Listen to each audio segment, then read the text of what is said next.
200-pound human over time. If it's worth doing, it's worth doing right. That's why I'm going to do all of them. What we got here is a very wet 2002 Honda CR-V. It's a K-Series engine. These are actually really reliable older cars. You'll see a lot of them on the road and pretty solid. So what I'm fixing today is, the big issue with this thing is it has an SRS code, and what I want to find out, and I'm going to have to pull the seat, but look at this rock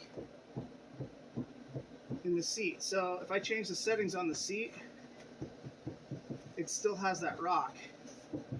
So it's somewhere in the actual seat mechanism itself, and this is a manual seat. But that's like a ½ inch of movement. So you hit the brakes, boom. You hit the gas, boom. My 2003 CR-V has a similar issue, and it is probably half this bad. So I'm going to pull the seat out. We're going to try to figure out what's up with the SRS problem and inspect the harness for this here, which has an open or a short at times. While I have the seat up, though, this has got to get looked at, because that's a lot of movement. And, if it's that loose inside, what's going on if you get into a crash? If the seat comes loose, that's a problem. Trim tool, pocket screwdriver. Never go wrong with these tools. They're amazing. The trim tool is usually for this piece right here. Some of these you can pop off easily. Some of them you just pull them off like that. And it hooks in right there.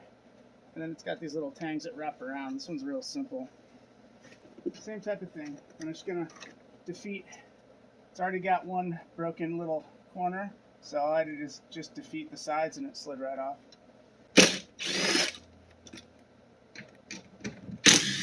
Alright, so what I'm already seeing, look at the airbag wiring harness. It's dangling.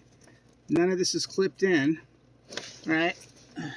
That little fastener is missing the tang that would actually plug it into somewhere to keep it up out of the way. So what usually happens with wiring to seats is people put stuff under their seats, it gets moved around and shifted, and then they move the seat forward and back, and it'll grab onto the harnesses and yank them and pull them, and it causes all kinds of problems. So not uncommon. So I'm going to attempt to reach the bolts for the front. This one has got kind of a tight spot to get to. Let's see if I can pop this cover here. Carpet's in the way, and I don't feel like popping the carpet. I think I got it there. Yeah, so that one, it's like a triangle wedge, and it slides over something like that, and you have little slots that hold on to little tangs. You'll see them on the seat base. Those are what you'll have to defeat. Probably should have pulled the carpet back up a little bit, but whatever. Universal sockets make life easy when you're doing seat work and interior work. So now that I got the hardware out of the front, I'm going to center the seat back on its bracket. So right now it's all the way to the back. That's all the way to the front. So I need to find right in the middle, right about there. Right, and the reason for that is it will make the seat assembly with the frame smaller and easier to remove. So now I'm going to simply just tilt it back and see how much slack I have in these harnesses.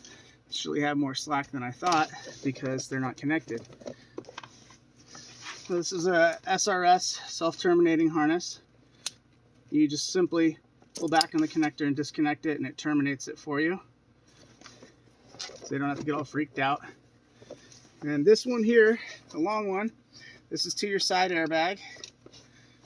And hopefully the camera's seeing the upper ones. Probably is. Maybe it isn't, but this one here, I believe, is part of the... I'm not sure what this one goes to.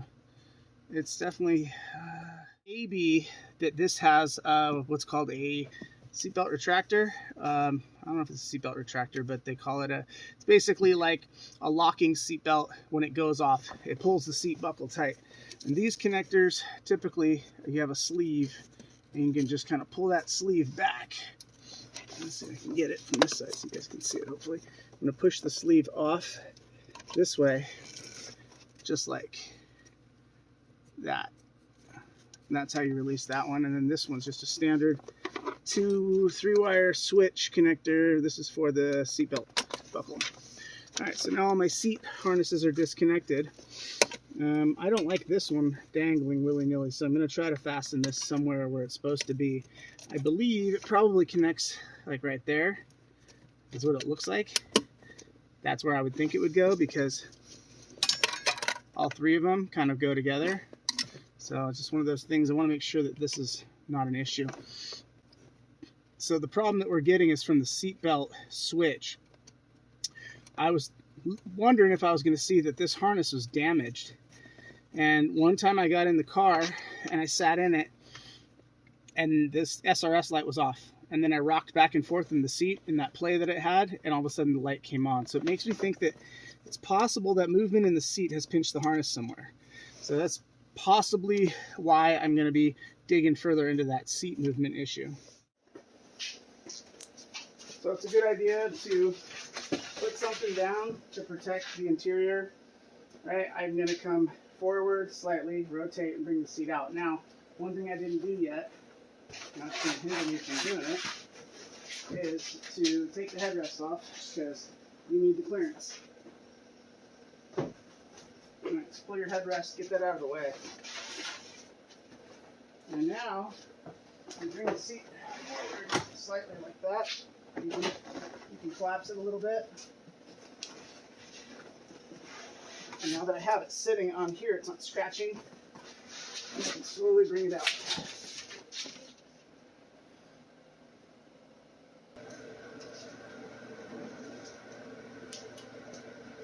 Alright, so I put it up on my tool chart here. It's getting some room to work on it. And now I'm going to try to figure out what's going on. Looking at this seat, I believe it's been reupholstered. I don't know that the Hondas came with leather like this. They may have, and it has got a lot of miles on it, and it's an old car, but I'm not sure. I'm gonna have to look up the model designation and see if it's like a EX or DX or whatever. Maybe it's an upgraded model, because mine does not have this. That would be kind of nice to have. So one thing on Hondas is their lifetime warranty on their seatbelt parts. So if it ends up being a buckle, they will replace it. The issue with that is they don't always have the color. They may not have this color. It could be tan, whatever. That's just the way it is. Usually you can slide this handle straight off. Basically it comes just a metal shaft in here like a shank. That is glue. It's been glued on. Which makes me think when they broke it off or took it off, they broke it.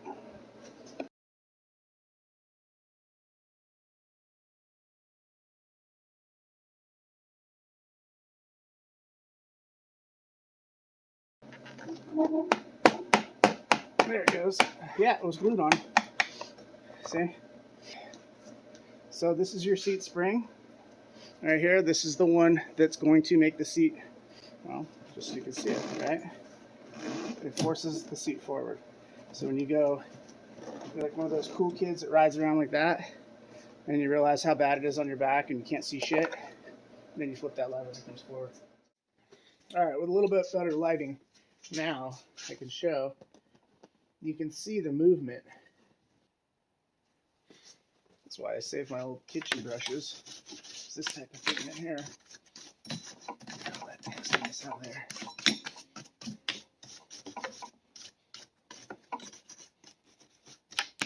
Alright. Let's see if it's just loose. Oh my goodness. Funny. So there's a paint mark right here and here. And it was super off the paint mark. So this could just be as simple as loose hardware. Now this one's tight, right? This one is insanely loose. This is an airbag pretensioner. It's a seatbelt pretensioner. So there's a slot that this washer fits into, and that assists with keeping that slop and that slack. The washer does actually part of the job. So without the washer, you have more movement. with the washer in place, because of these flats here and here, the washer should eat up that space and not allow movement. This washer looks beat. So I'm going to clean it up and take a look at it and see what's going on. It might just be really worn out, and it really does look funky. So before I called it and went on to the SRS code, I decided to take the other side out and take just that. This is the pink one, the one up front that I did earlier, and this is the rear one. I didn't check it. They all suffer from the same problem. So they all have a little bit of a sleeve that goes around, and it's impossible to see, but there's some sort of sleeve that goes around the stud that comes through the seat, and this is welded to the seat. So this piece here that's threaded also has the flats for the washer.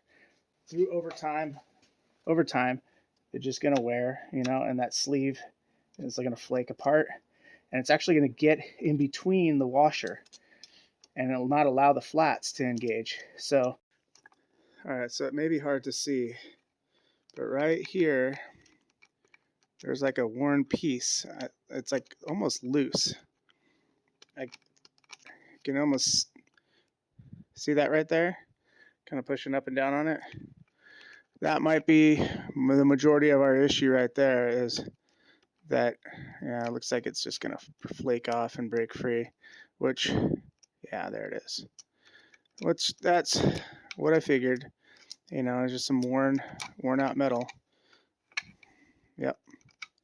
So that may have been in the way of the washer from keeping it stationary, or that might just be material, right? That was part of the issue, because it's worn. So my goal now is, I think I'm going to try to flatten the washer or correct it as best I can, because it has those wear spots. If I have to flip it over, I will. And then I'm going to see if I can get it to suck back up and hold that thing tight. And if there's still slop, I don't know exactly what to do at that point, and that'll make it more interesting. All right. Well, let's re-grease it. All right, we're going to be using the Honda Super Temp Urea, which is the best grease out there.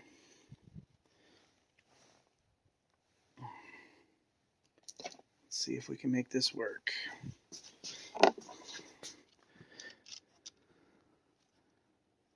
The worn part of the washer, right here, where it's got those, it's like a little bit flattened and gouged. That's where it was able to push out of position and not engage the flats anymore. Something got in between it, possibly material, or just shifted, and the bolts got loose or the nut got loose, whatever. So when you go to put it back on, this is how it was on, right? It was on the stud like that, and that's where we get all of this. You're going to get all this looseness, right?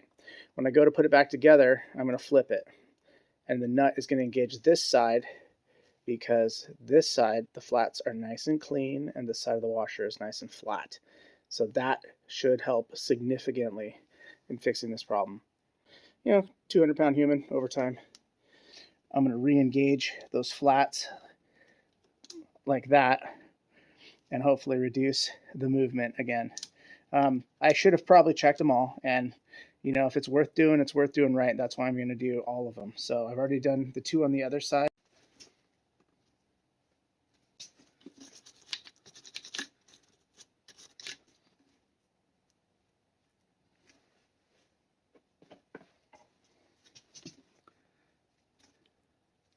Side out.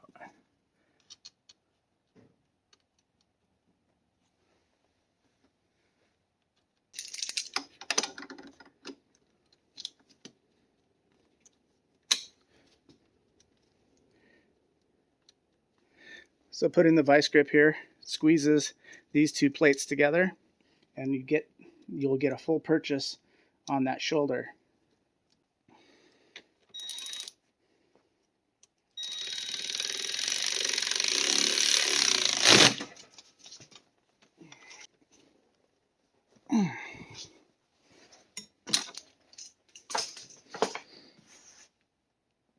Much better.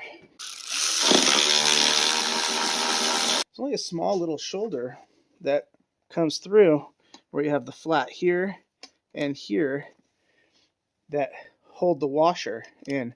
This one doesn't have as much of a groove here that the washer holds into. So I think this one's far, far more dependent on the tightness of the bolt to keep the washer engaged with the nut and the seat bracket. So interesting. The way they use these washers on these fulcrum points for the elevation control of the seat, the engagement is so minimal with the stud that sticks through that has the thread on it for that little shoulder for the washer to allow it to bite and not get that play, that over time either these get loose or the shoulder wears on the stud, or the washer wears, or all of the above, and the engagement becomes poor, and then you get slop in the seat. So if you are looking to fix this problem, and you have, this could be on multiple different Honda models. If you're looking to fix this on various Honda models, I would look there first in the areas that support the elevation adjustments, because that's where a lot of the rocking happens. Now, I'm not saying it's the only place. There are other places. Loose hardware anywhere could cause this, but you got to start thinking, okay, the seat slides forward and back, so you have these tracks, and those can wear as well. But typically, if those are worn, it just feels different. And then you have this. One way to tell for sure, though, is when you adjust your seat elevation up and down like I was doing earlier. If you adjust it all the way up and it feels like it's less, and all the way down and it feels like it's more likely that it's in these engagement points. It's just because of the way the geometry works.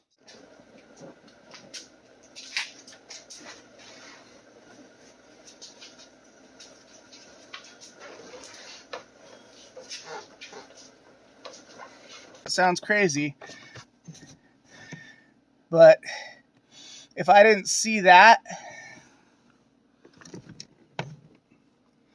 and it was just in a different spot, and I ended up putting down the seat and pinching those coins or those rocks right there in between that seat flange and where it mounts to the car, it could have made a bit of a squeaking noise, could have created a loose feel, a lot of problems.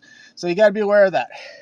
Just check your areas where they mount before you put them in. Connectors here, you just push them in until they pop and they lock. Same thing here, same thing here. All right, now this was supposed to go right there. So I'm gonna have to figure out how to get that to go back in there, because that minimizes the amount of hang from these floor harnesses. And so one thing I learned over the years working at car dealerships, you learn when you replace harnesses and things like that, that you retain these little oddball weird clips and stuff. They can be reused, right? And that's the one for that hole. So this one in particular, it uses a tie strap. So what I need to do is locate a tie strap that will fit this. Look at that. So basically, you give it a little trim.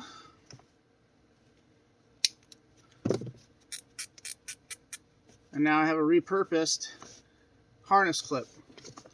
So I'll come in here and I will get rid of the old one, which is damaged anyway. Careful not to cut your harness. Place the new one on, and I'm going to place it on loose purposely so that I can get this in place.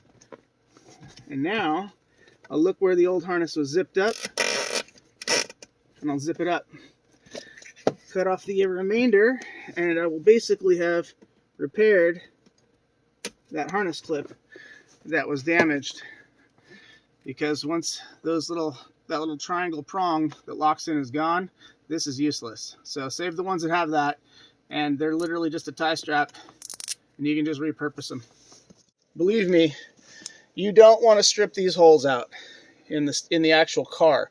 That's part of the unibody, and those are weld nuts on the inside. You do not want to strip those.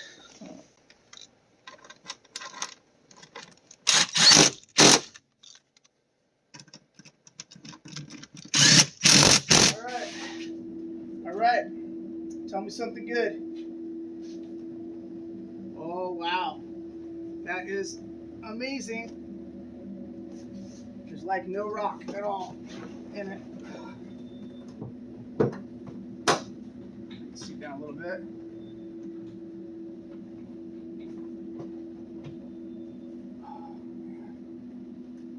Oh, wow. What a difference. What a difference. I mean, barely moving at all. And what's moving is a lot of it's just the foam and maybe some of the looseness in the actual sliding track.